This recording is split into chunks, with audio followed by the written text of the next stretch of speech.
Hello बच्चों, नमस्कार। कैसे हैं आप सब लोग? उम्मीद है शानदार, जिंदाबाद, ज़बरदस्त होंगे। और अब बच्चों, ये देखकर, ये जानकर बहुत खुशी हो रही होगी कि सर यूपी पुलिस कांस्टेबल के फॉर्म आने के बाद लगभग जो भर्ती बोर्ड ने झड़ी सी लगा दी है वैकेंसीज़ की, लेकिन साथ ही साथ एक चिंता भी सताई जा रही है कि क्या इसका एग्ज़ाम भी बहुत जल्द हो जाएगा क्या? क्योंकि कुछ बच्चे ऐसे होते हैं जो स्पेशली कि मुझे तो यही वैकेंसी टारगेट करनी है, मुझे यही वाली वैकेंसी चाहिए थी। 2015 के बाद बात करूं तो शायद ये अब पहली बार फॉर्म आ रहे हैं, यानी 8 साल में, 7 साल में ऐसे फॉर्म आते हैं। और ये बड़े आप भाग्यशाली हैं अगर आपकी एलिजिबिलिटी इसके हिसाब से हो जाती है। आपको करना कुछ नहीं है इसमें। ओ लेवल सर्टिफिकेट बहुत ज़रूरी है। ओ लेवल सर्टिफिकेट नहीं है तो आप पे 1 साल का कोई कंप्यूटर डिप्लोमा या कंप्यूटर रहा हो ग्रेजुएशन में किसी भी क्लास में, तो भी आप ये फॉर्म भर पाएंगे। तो फिर ओ लेवल की आपको ज़रूरत नहीं है। अब कंप्यूटर ऑपरेटर ग्रेड ए इस वैकेंसी का पूरा नाम है। अब कंप्यूटर ऑपरेटर की अगर मैं बात करूंगा तो इसका स्पेशली थानों में क्या काम होता है। बच्चों, ये थानों में तैनात ना होकर के, कई बार अब थानों में भी तैनात करने लगे हैं, हालांकि ये ज़्यादातर एसपी ऑफिसेज में रहते हैं। तो एसपी ऑफिसेज में जो जितने भी हमारे केसेस चल रहे हैं या कुछ भी है, तो केसेस को ऑनलाइन अपडेट करना, ऑनलाइन का जो काम है वो ही इनका मेनली होता है सिस्टम में। अब आजकल क्या है कि आप देख पाते हो कोई भी एफआईआर ऑनलाइन निकाल पाते हो, तो इसको कौन अपलोड करता होगा? एसपी साहब तो खुद बैठ के नहीं करते होंगे, तो उनके कंप्यूटर ऑपरेटर ही इस काम को करते हैं। ठीक है, तो इस तरह के काम हैं। बाकी इनके फील्ड में कोई ड्यूटी नहीं होती किसी भी तरीके से, तो ये ऑफिस में बैठकर ही काम करते हैं। चलिए अब जान लेते हैं कि भाई, अब देखो 6 मंथ का कोई भी कंप्यूटर डिप्लोमा इसमें नहीं चलेगा। कम से कम कोई भी डिप्लोमा है तो 1 साल का होना चाहिए। अब वो कौन कौन से डिप्लोमा चलेंगे उसकी लिस्ट भी इन्होंने दी है। भाई आपके डिप्लोमा कौन से यहाँ मान्य होंगे वो भी मैं आपको दिखा रहा हूँ। क्या बीएससी में कंप्यूटर चल जाएगा? जी चल जाएगा। बीकॉम में कंप्यूटर चल जाएगा? चल जाएगा। बीटेक में है? चल जाएगा। अभी वो दिखा रहा हूँ आपको कि कौन कौन सी एलिजिबिलिटी इसमें चल सकती हैं, ताकि आपको क्लैरिटी आ जाए पूरी तरह से। 930 पद थोड़े नहीं है कंप्यूटर ऑपरेटर के लिए। ठीक है, पद खाली भी चले जाते हैं इसके। तो भाई एक तो ये हवलदार वाली नौकरी है, यानी जब आप कांस्टेबल की बात करते हैं तो कांस्टेबल का प्रमोशन होने में 10-12 साल लगते हैं। ये उससे आप डायरेक्ट जा रहे हो हवलदार जैसी पोस्ट पर। ठीक है, तो अब आप यहाँ पे देख सकते हो कि सर ये फॉर्म इतनी वैकेंसी क्या है। तो ये आपको उन्होंने कैटेगरी वाइज वैकेंसी खोल दी है कि 930 टोटल वैकेंसीज है। किस कैटेगरी में कितनी है वो इन्होंने बता दिया है। ये आपको ग्रेड पे बता दिया है। नए वेतनमान के अनुसार इसको लेवल 4 की नौकरी बोलते हैं। लेवल 4 में आएगा। लेवल 4 में ही आते हैं हेड कांस्टेबल रैंक। ठीक है, अब आप अगर इसकी सैलरी पूछोगे तो मेरे ख्याल से 40,000 प्लस सैलरी बन जानी चाहिए यूपी के अंदर। ये सैलरी है। ठीक है, चलो आगे बात कर लेते हैं। मतलब ये सिर्फ सैलरी है। आगे अगर मैं बात करूं तो आवेदन की समय सारणी, अगर आवेदन की समय सारणी तो आपको ये पता होना चाहिए 7 जनवरी से आपके आवेदन भरे जाने लगेंगे और 28 जनवरी लास्ट डेट है। बच्चों वैसे तो अगर मैं साइट की बात करूं तो उतनी अच्छी नहीं चल रही है, क्योंकि कांस्टेबल वाले बच्चों ने अभी इसको हैंग कराया हुआ है, क्योंकि वहां भी बहुत बड़ी भर्ती आई है। 60,000 भर्ती कम नहीं होती। अब उसकी वजह से हैंग होने का डर लग ही रहा था। हालांकि हैंग तो नहीं हो रही है, पर वो एक ओटीपी एक्टिवेशन लगा दिया इन्होंने। उसमें बच्चों को 24 घंटे 48 घंटे लग रहे हैं। ओटीपी कैसे होगा? वो जब फॉर्म भरोगे तो आपको पता चलेगी। मेरी बात ये तब याद रखना, जब आप फॉर्म भरोगे तो एक डिटेल भर के ओटीपी एक्टिवेशन करना होता है। तो उस पर क्लिक करेंगे तो एक ओटीपी आएगा। ओटीपी डाल देंगे तो आपका फॉर्म फिलअप हो जाएगा। लेकिन उस ओटीपी को आने में 24 से 48 घंटे लग रहे हैं अभी फिलहाल की सिचुएशन में। हो सकता है 48 से भी ज़्यादा लग रहे हों किसी किसी के। पर एक बार वो ओटीपी मेल पे या फ़ोन पे कहीं एक जगह आ जाएगा। दोनों जगह भी आ रहा है किसी किसी का, भाग्यशाली हो अगर दोनों जगह आ रहा है तो। उस ओटीपी को आप का लास्ट डेट तक फॉर्म तक वो वैलिड रहेगा, यानी वो बदलेगा नहीं। वो ऐसा नहीं है 5 मिनट के लिए वैलिड है या 1 मिनट के लिए वैलिड है या 30 सेकंड के लिए वैलिड, वो वैलिड है जब तक आपका फॉर्म चलेगा। उसी ओटीपी के सहारे आप उसको फिल कर पाओगे। चलिए तो 30 जनवरी लास्ट डेट होगी इस फॉर्म की, और 400 रुपये 30 जनवरी संशोधन की है, फॉर्म की लास्ट डेट तो 28 जनवरी होगी। 400 रुपये आपको इसका शुल्क देना होगा। फॉर्म भरने का शुल्क भी तो लगेगा ना, हर कैटेगरी को देना है 400 रुपये फीस। बाकी इंटरनेट वाला आपसे कुछ अपना चार्ज लगेगा, तो ये मत मानना कि यूपी पुलिस ने आपसे इतने लिए हैं। यूपी पुलिस की जेब में 400 ही जाएंगे। तो आयु मतलब भर्ती बोर्ड की आयु का क्या है, और ये आयु का क्या सीन है, तो एक साथ 2023 को ये एज मांगी जाई है। भाग्यशाली वो लोग हैं जो अगर ओवर एज पे आ रहे होंगे और इसी में एज उनकी आ चुकी है, वो इसलिए क्यों, अगर ये भर्ती 1 जनवरी के बाद आती तो हो सकता है एक साथ 2024 को एज काउंट की जाती। ठीक है, फिर 1 साल से आप ओवर एज हो जाते। तो 18 वर्ष की आयु प्राप्त कर ली हो, कम से कम 18 और मैक्सिमम 28 वर्ष। लेकिन 28 ये जो है जनरल के लिए है, ईडब्ल्यूएस के लिए है। अगर ओबीसी, एससी और एसटी हो तो आप 18 से 33 साल तक ये फॉर्म भर सकते हो, और 33 भी एक साथ 2023 को काउंट की जाएगी। ठीक है ये जो आपको कंडीशन लिख रही है ये सिर्फ और सिर्फ जनरल और ईडब्ल्यूएस की है।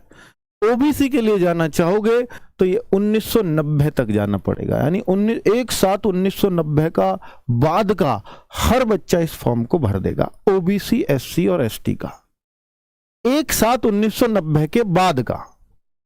ठीक है, अब बाद का तो आप समझते हैं भाई, 90 वाले भी 5-6 महीनों में जो आएंगे वो भर देंगे, 91 वाले सारे, 92 वाले सारे, 93 वाले सारे, लेकिन यहीं तक 2005, एक साथ 2005 तक ही।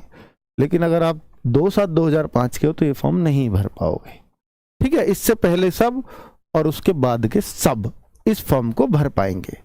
ठीक है, लेकिन उत्तर प्रदेश का मूल निवासी को ही ये छूट मिलेंगी, ओबीसी, एससी, एसटी वाली, और किसी को ये छूट नहीं मिलेंगी बच्चों। ठीक है, फोन बज रहा है, मैं उसको बंद कर देता हूं ताकि आपका डिस्टर्ब ना हो दोबारा। चलो, तो अब नेक्स्ट पॉइंट पे आते हैं, शैक्षिक अर्हता यानी क्या क्या चाहिए, एजुकेशनल क्वालिफिकेशन क्या क्या है। तो ध्यान दीजिए, इंटरमीडिएट परीक्षा जो पास की हो वो पीसीएम में होनी चाहिए। फिजिक्स, केमिस्ट्री, मैथ से आपका 12th होनी चाहिए। भैया आधे तो इसलिए फेल हो जाएंगे क्योंकि भाई 12th आर्ट्स से, कॉमर्स से जो कर रहे होंगे वो यहां नहीं चलेगा। ठीक है, और साथ में 12th पीसीएम से प्लस ओ लेवल का सर्टिफिकेट। तो कितने कम फॉर्म हो जाएंगे पता है इसी बात से, बहुत कम फॉर्म हो जाएंगे। ठीक है, ओ लेवल सर्टिफिकेट या इसके जैसा कोई 1 साल का कंप्यूटर कोर्स, या ये नहीं है ओ लेवल नहीं है तो 1 साल का कोई कंप्यूटर कोर्स हो, कोई भी 1 साल का कंप्यूटर कोर्स चलेगा, कंप्यूटर कोर्स चलेगा। चलिए तो आगे बात कर लूं एपियरिंग वाले, यानी कोई एपियरिंग, सर मैं चल रहा है मेरा ये कंप्यूटर कोर्स, क्या मैं भर पाऊंगा? नहीं, कंप्लीट चाहिए। 12th आपकी चल रही है, मैं भर पाऊंगा? नहीं, कंप्लीट होना चाहिए। तो ये इसने नीचे लिखा है। आगे ये अधिमानी अर्हता है, वो तो है जरूरी। अधिमानी मतलब अगर आपके पास है थोड़ा सा फायदा मिल जाएगा, पर ये फायदा ना के बराबर ही मिलेगा। अगर आपके पास एनसीसी है, ये है, वो है, इनमें से कुछ भी है तो ये तब मिलता है फायदा अगर मैं बोलूं तो कि 2 बच्चे हैं और बिल्कुल बराबर नंबर है और बोर्ड को एक ही पास करना है, तो फिर किसको पास करें? तो फिर इनमें से देख लेंगे इनमें से कौन सी चीज उसके पास है। अगर है तो फिर उसको ले लिया जाएगा। लेकिन अगर आपका आधा 0.25 नंबर भी अगर ज्यादा है तो फिर उसी को लिया जाएगा, फिर इनका कोई अर्थ नहीं है। ठीक है, फिर जिसका ज्यादा वाले को ही लिया जाएगा। आगे बात कर लेते हैं कि लिखित परीक्षा 200 अंक की होगी। अब 200 अंक में आपको क्या क्या आएगा बच्चा? 160 तो प्रश्न होंगे। देखिए अच्छी बात यह है बहुत आराम से पास की जा सकती है। 160 प्रश्न। एक सबसे बड़ी बात कि इसमें मैथ्स नहीं आना। जिस बच्चे का मैथ्स वीक है, देखो वैसे पीसीएम से भर्ती फिजिक्स केमिस्ट्री मैथ से, और मैथ ही इसमें नहीं आ रहा है ना, तो मैथ्स वीक वाला तो पीसीएम से भी क्यों करेगा। अब पर यहां मैथ्स है ही नहीं इस रिटर्न में, इनके में 160 प्रश्न है, 200 अंक हैं। एक प्रश्न 1.25 मार्क्स का है और 2 घंटे की परीक्षा होगी, सामान्य ज्ञान होगा, जीएस होगी, और ये परीक्षा सबसे खास बात ऑनलाइन होगी, क्योंकि कंप्यूटर वाले हो ना आप, इसलिए ऑनलाइन कर दिया आपको। ठीक है, कि आपको कंप्यूटर चलाना वहां भी आना चाहिए परीक्षा के लिए। सामान्य ज्ञान, मानसिक अभिरुचि, तर्क शक्ति, ये दोनों ही रीजनिंग है। अब देखो जैसे 4 पार्ट करके दे रखे, अगर मैं इनको 40-40 के 4 पार्ट मानूं, 40-40 और ये भी 40, तो आप ये सोचो 40-40 क्वेश्चन 160 है ना, तो रीजनिंग ये 80 क्वेश्चन है। तो मानसिक अभिरुचि में सिलेबस दिया हुआ है, मानसिक अभिरुचि में भी रीजनिंग के चैप्टर हैं और तर्क शक्ति में भी रीजनिंग के ही चैप्टर हैं। कंप्यूटर विज्ञान अच्छे लेवल का कंप्यूटर पूछा जाएगा। 40 जीएस के क्वेश्चन है, तो मैथ्स कहीं है नहीं, तो आराम से बच्चों अगर आप चाहते हो कि भैया ये पास कर लिया जाए, तो कंप्यूटर क्लासेस वगैरह मैं सब लगवा दूंगा आपके लिए। ठीक है, और एएसआई वाला जो है और एसआई वाला जो कल मैंने वीडियो बनाया था, वो वाले फॉर्म भी निकले हुए हैं, गोपनीय वाले जो हैं वो, स्टेनो वाले, और साथ में ये वाले, इन दोनों की मैं एक साथ तैयारी करवा दूंगा, क्योंकि दोनों में कई सारी चीजें कॉमन है। ठीक है, तो इसके लिए मैं एक प्रॉपर बैच भी बना के ले आऊंगा, ताकि आप लोगों को एक बेहतर तैयारी बेहतर माहौल में मिल सके।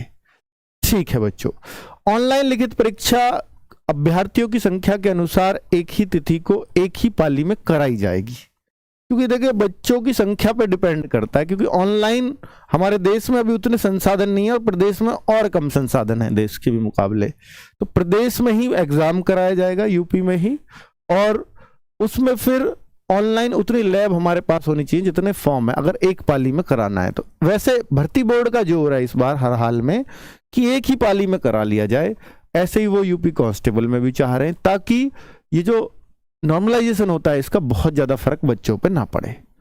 ठीक है, और अगर एक से अधिक पालियों में हुआ तो नॉर्मलाइजेशन भी, फिर सामान्यकरण बोलते हैं इसको, बोर्ड द्वारा किया जाएगा नियमानुसार। लिखित परीक्षा में न्यूनतम ओवरऑल 40% लाना जरूरी है, पर यह मत समझना कि वो 40% लिया है तो मेरा सिलेक्शन हो गया। 40% तो 200 में से 80 मार्क्स होंगे। तो ये कह रहा है कि हम कभी भी कट ऑफ 80 से कम नहीं लेके जाएंगे। 40% इसलिए कह रहा है जरूरी है लाना, चाहे हमें बच्चे 930 मिले या ना मिले, हम अपनी कट ऑफ 40% से नीचे नहीं करेंगे। तो ऑब्वियस सी बात है, तो इग्नोर करने वाली बात है यार, कट ऑफ तो ऊपर ही लगती है, 40 पे कहाँ लगती है। ठीक है, और देखिए एग्जाम के बाद अगला स्टेप हमारा क्या होगा कि कंप्यूटर टंकण के लिए बुलाया जाएगा। टक्कर कहते हैं टाइपिंग के लिए, और टाइपिंग दोनों तरह की चाहिए यहां पर। एक तो 25 WPM की आपको हिंदी की चाहिए और इंग्लिश की चाहिए 30 WPM की। तो जो कल बच्चे भर रहे थे स्टेनो वाली जो फॉर्म है, लगभग इससे मिलते जुलते हैं, और उसी डेटों पे ये भी फॉर्म है जो इस पे स्टेनो वाले फॉर्म है। तो फॉर्म दोनों के लिए अलग अलग भरना पड़ेगा, एग्जाम दोनों के लिए अलग अलग होगा, पर बहुत सारा बच्चा कॉमन होगा स्टेनो में भी और कंप्यूटर ऑपरेटर में भी।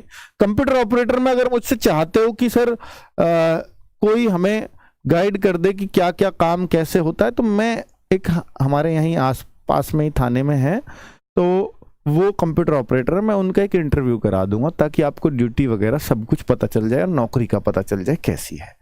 ठीक है, थाने में नहीं, वो डीसीपी ऑफिस में है, क्योंकि नोएडा तो कमिश्नरेट है, तो यहाँ डीसीपी होता है एसपी की जगह।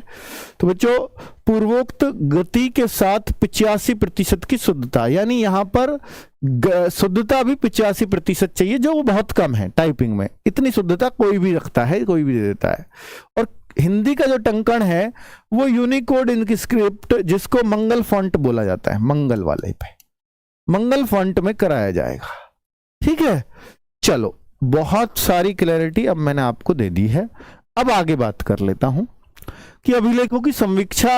अभिलेखों की समीक्षा पहले काम हुआ आपका रिटर्न, फिर आपको बुलाया जाएगा टाइपिंग के लिए। अगर आप टाइपिंग में भी पास हो गए, अब आप डॉक्यूमेंट चेक कराना आ जाओ, ओ लेवल वगैरह सब आपके यहां चेक होंगे। यहां आप पास होते हैं फेल होते हैं आप पे ही डिपेंड करता है।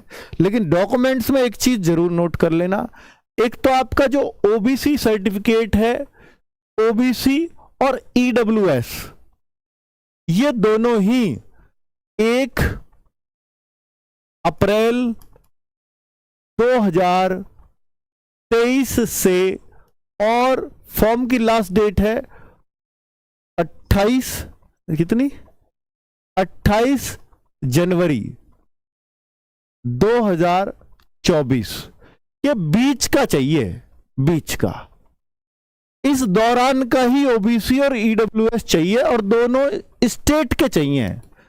स्टेट वाला, सेंट्रल वाला नहीं चलेगा, स्टेट वाला। अब आप कहोगे सर एससी एसटी ये सर्टिफिकेट, फिर इनका क्या करें?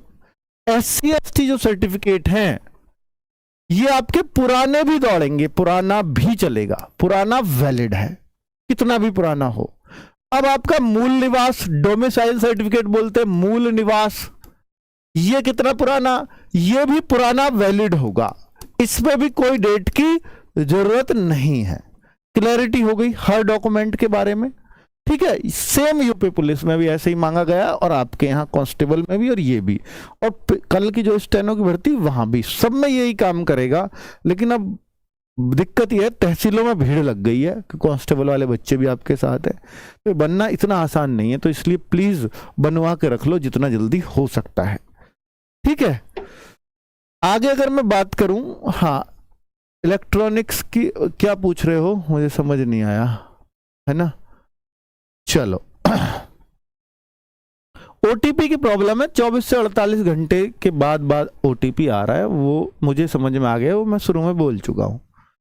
शैक्षिक एवं आरक्षण से संबंधित अन्य प्रमाण पत्र बचत, जैसे अगर आप अदर स्टेट के हो, अदर स्टेट वाले बच्चे भी इस फॉर्म को भर सकते हैं, लेकिन अगर आप अदर स्टेट के हो तो आप सिर्फ जनरल कैटेगरी ही चूज करेंगे, ना तो फिर आपको मूल निवास की जरूरत है, और जो यूपी के जनरल है उनको भी मूल निवास की जरूरत नहीं, उनको भी जरूरत नहीं है।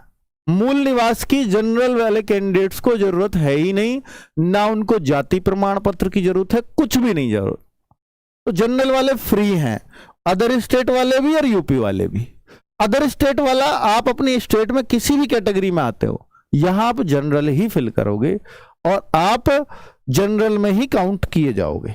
आगे बात कर लेते हैं फोटोग्राफ और हस्ताक्षर। बच्चों फोटोग्राफ तो आप सबको ही पता है यार, एक तो ग्रे और व्हाइट कलर का बैकग्राउंड हो आपके फोटो के पीछे, फोटो 6 महीने के भीतर का चिपकाया हुआ हो, चश्मे मत लगाना, टोपी मत लगाना, और भाई कोई रंग बिरंगे कपड़े मत पहन के आना जिसमें ज्यादा ही कलर हो। तो नॉर्मल जैसे आप करते हैं, मुंह बंद आंखें खुली हुई होनी चाहिए, आंखें बंद पे फोटो नहीं चलेगा, ठीक है। ये सब बातें उन्होंने समझाई। टोपी मफलर मत पहनना, कभी जाड़ों में खिंचवा दो महान बन के।